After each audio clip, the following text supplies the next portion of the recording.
Hard disk चोरी झाली, blackmail सुरू झालं, पण जे समोर आलं ते महाराष्ट्र हादरवणार आहे. नमस्कार, मी मनीषा, तुम्ही पाहत आहात एम न्यूज. 16 वर्षांचा विश्वास आणि एक हार्ड डिस्क ज्यानं उघड केलं एक भयानक सत्य. नाशिकच्या सातपूरमध्ये 63 वर्षीय व्यावसायिक रवींद्र एरंडे यांनी पोलिसांकडे तक्रार केली. माझी हार्ड डिस्क चोरी झाली आणि मला ब्लॅकमेल केलं जात आहे. पोलिसांनी सापळा रचला आणि 4 आरोपींना पकडलं.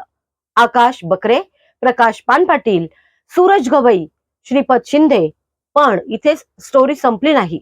जेव्हा पोलिसांनी हार्ड डिस्क तपासली तेव्हा सगळेच हादरले.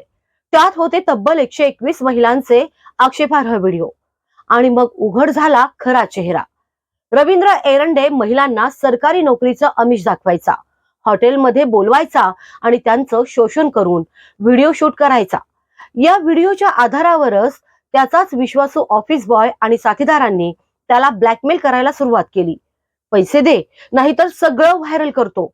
पण एक महिला पुढे आली आणि तिने तक्रार दाखल केली आणि अखेर ब्लॅकमेल करणारा नाही तर व्यावसायिकच अटक झाला.